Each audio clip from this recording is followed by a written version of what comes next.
Rot is not just decay. In world building, it is a powerful storytelling tool. It tells us that a world has lived, breathed, and suffered long before we arrived.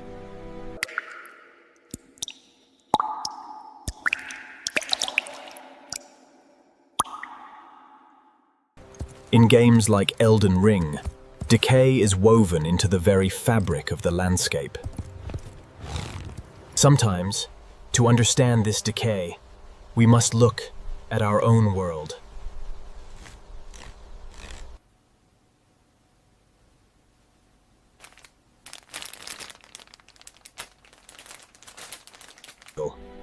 An experiment in decay can reveal how time consumes everything we create. We wander through ruins, fighting monsters that are themselves rotting from within.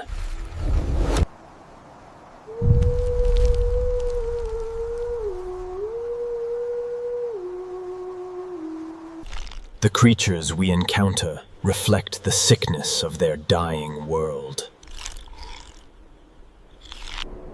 This decay creates a deep sense of history and melancholy.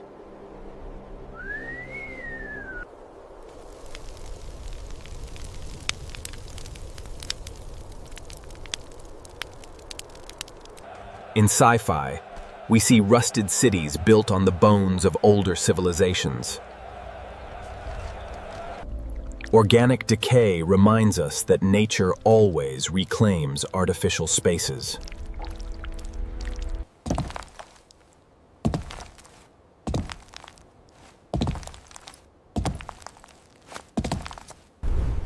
The ruins stand as silent monuments to past glory and inevitable collapse. Rust and corrosion are the physical signatures of passing time.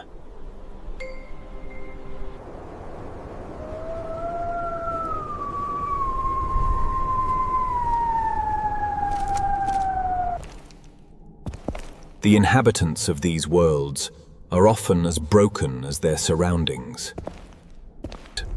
They fight to survive in a world that is slowly turning to ash.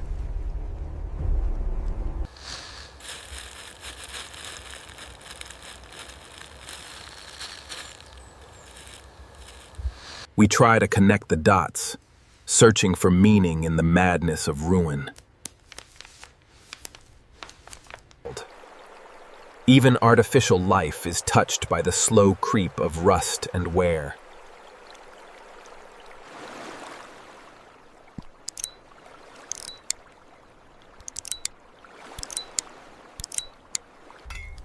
In these dying places, the act of creation becomes a sacred ritual. Because rot is not just an ending, it is a story of transition.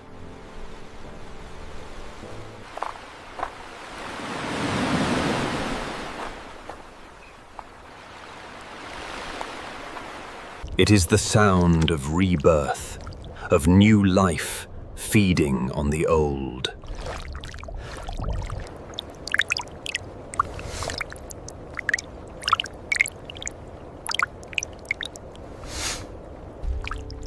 A newborn god slipping from the womb of a dying world.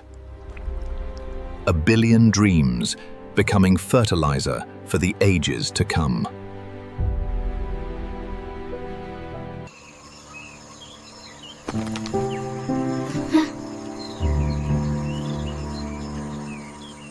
This is the concept of digestive rebirth, central to Moldy world building.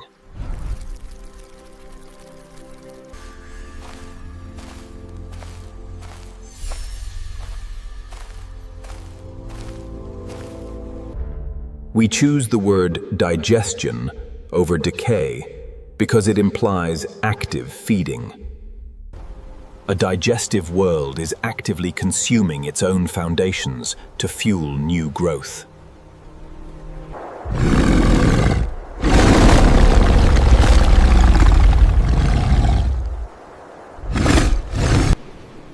We have all seen decaying post-apocalyptic landscapes left barren by war.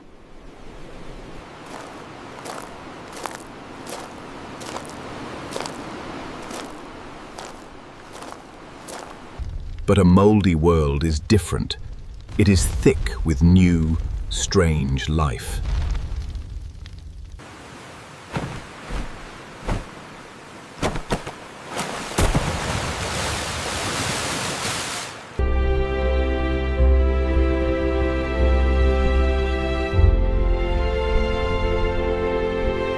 The old rulers fall, and their bodies become the soil for the new.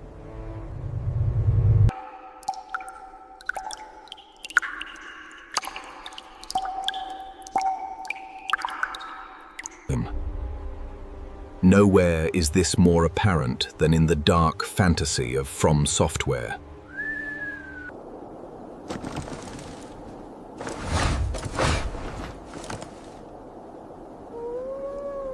Each world they build is set in a realm where rot devours nations.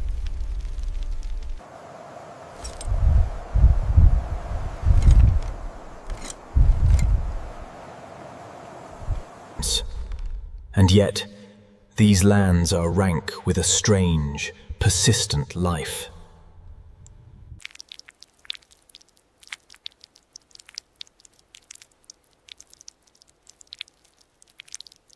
A thousand new entities rise from the ashes of the old order. Just as fungi must consume dead matter to bloom, so must these worlds.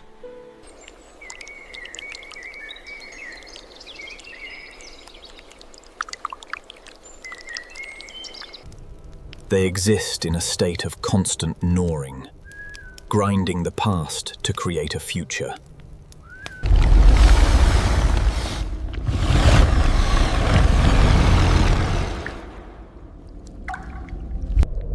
This constant destruction and recreation is the engine of their history.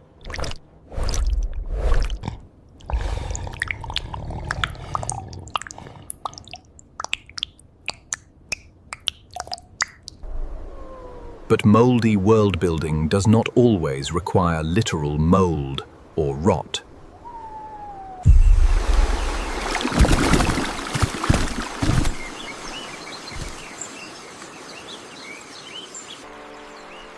A world can feel moldy simply through the density of its ruins.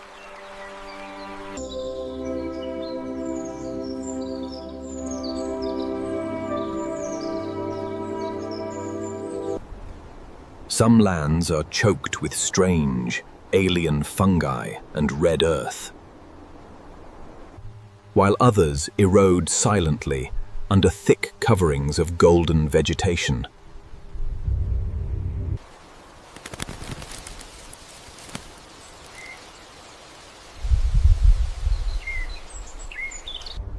These areas are unmistakably moldy in how they fester on the past.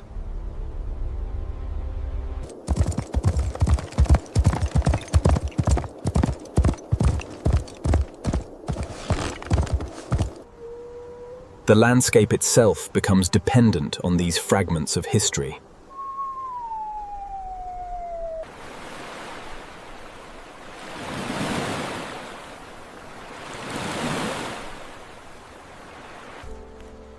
Every stone tells a story of a civilization that rose and fell.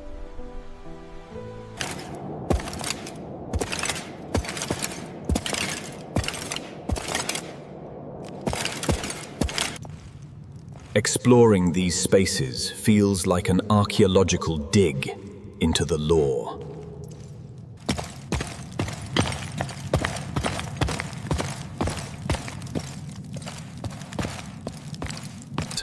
A geology of history that players must piece together themselves.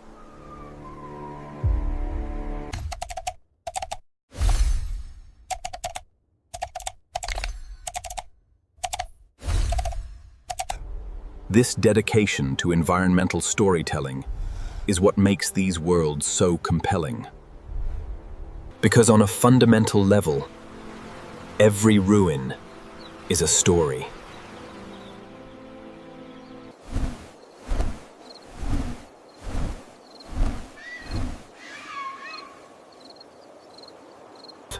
A change in circumstance, a physical proof of a world's transition.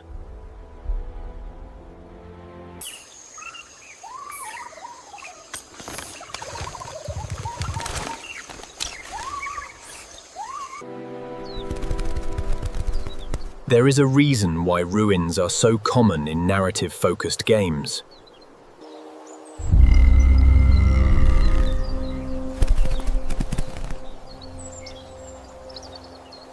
A simple coating of leaves can transform what a building means.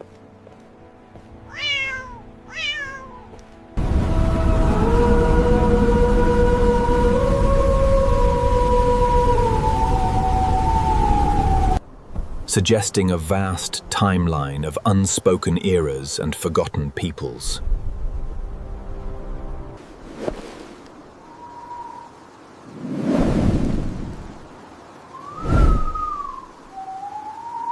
Rot is, ironically, the most effective way to make a world feel alive.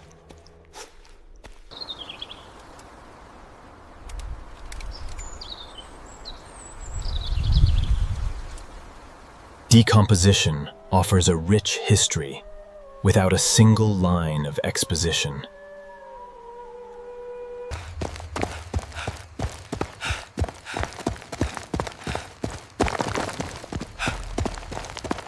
In games like Skyrim, weathered structures indicate an extensive backstory.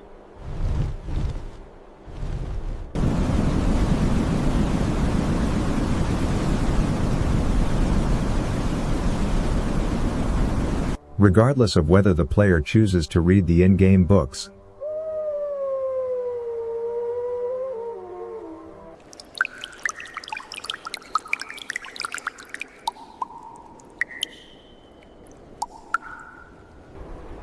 The scars of history are written directly onto the landscape.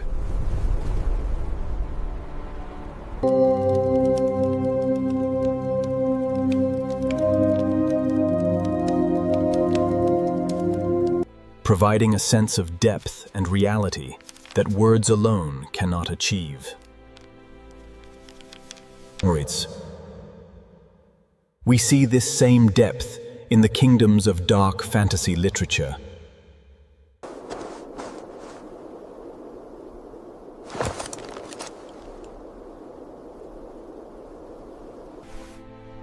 Where the physical decay of the world reflects the moral decay of its rulers.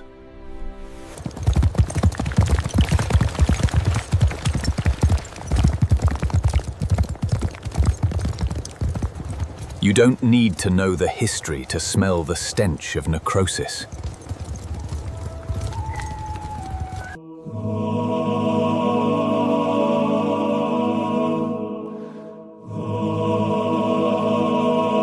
The ruins of the past cast long shadows over the present.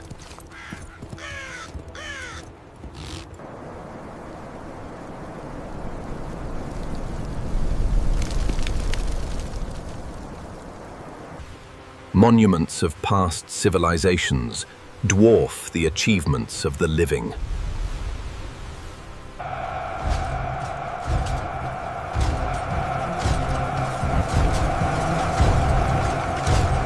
The living are like rats, cannibalizing the towering corpse of their ancestors.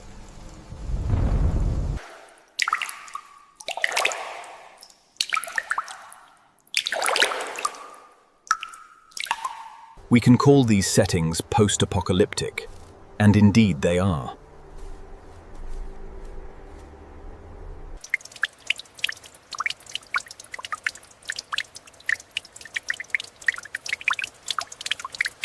But a planet-wide doomsday is not required for rot to take root.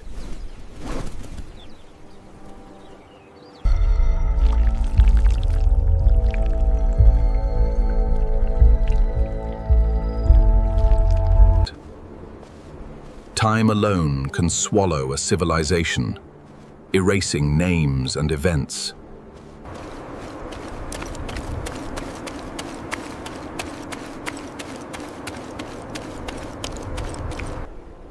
Leaving nothing but enigmatic remnants of a forgotten past.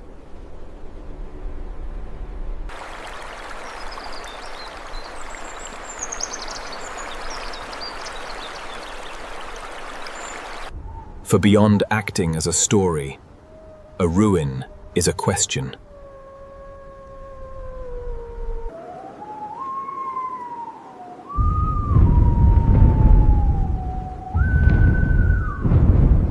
Why was this wall built? What was it meant to keep out?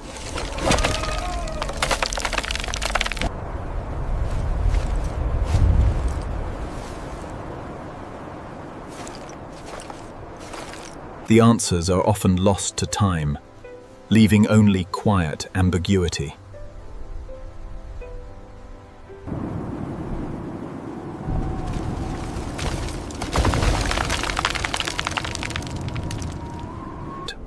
This ambiguity only adds to the setting's intrigue and mystery.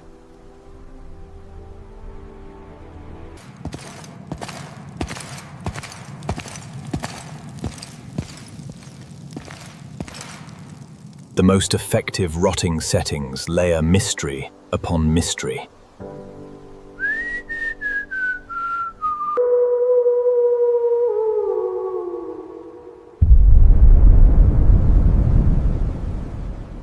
Piling multiple deposits of ruin on top of each other over centuries.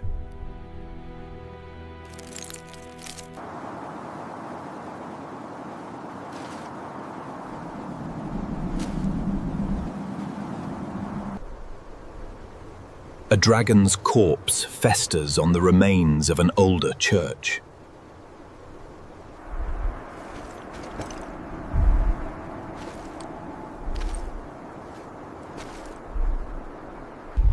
While elsewhere, walking mausoleums carry the tombs of forgotten kings.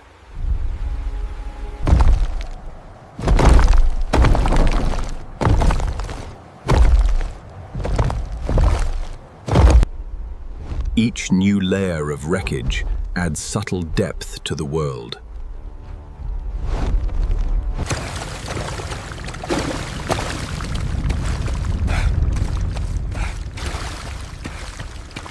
Creating a physical record of the passage of time and civilizations.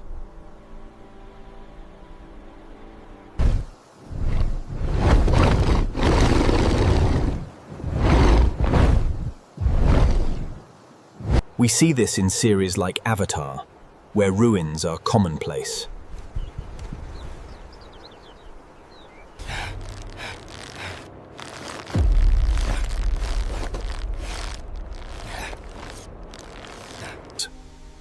The debris of past eras is woven into the daily lives of the living.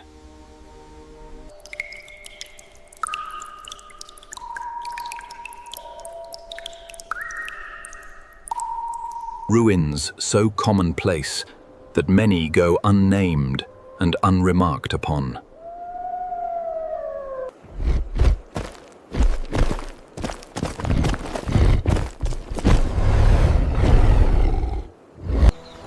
In every region, the wounds of long-forgotten eras mar the background.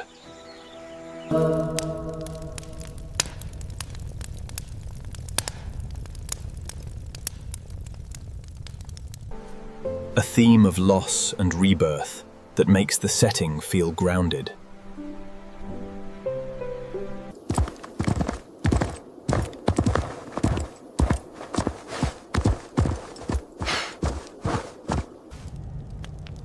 It is a method of world building we can compare to a sandwich.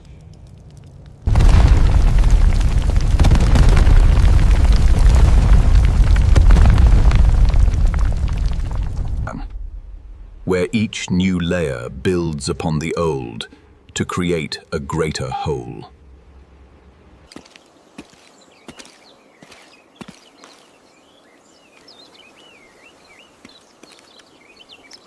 like those cross-sections of the Earth we see in cartoons.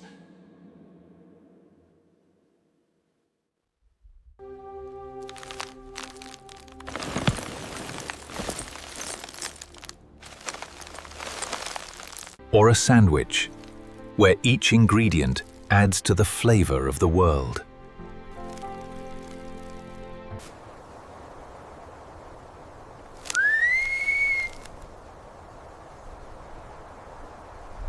Each new era is a new layer, stacked on top of the old.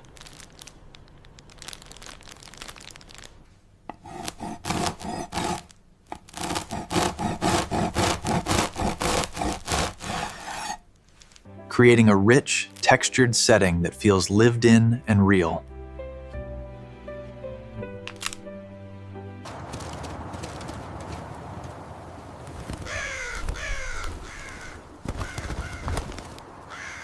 We see this in series like Adventure Time, where the past is everywhere.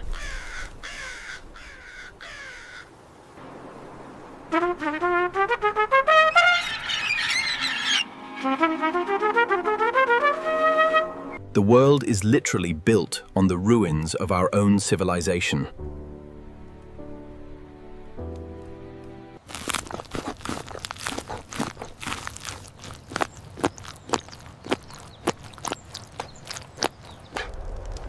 A world where the remnants of multiple eras are mushed together.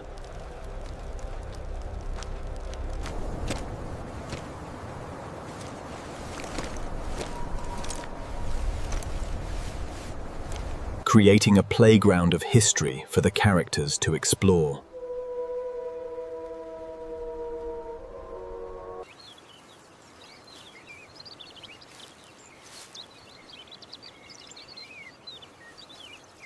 Using background details to piece together the history of the world.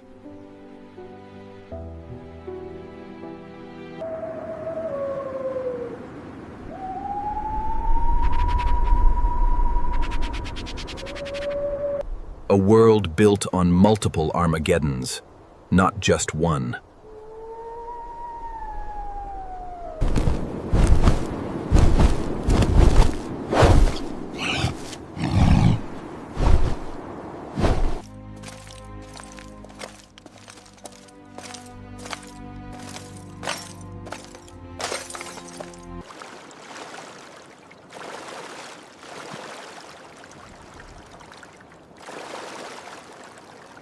Generally speaking, the more layers of decay, the more storied the world feels.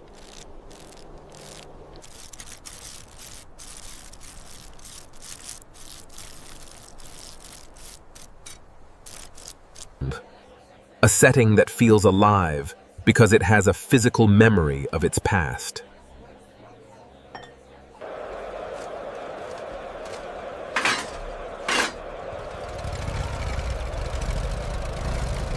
A physical record of the passage of time and civilizations.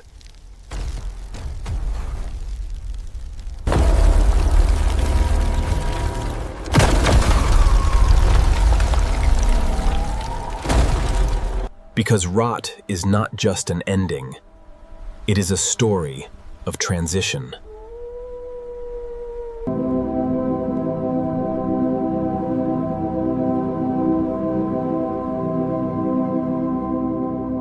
And in the end, we must ask ourselves, what will we leave behind?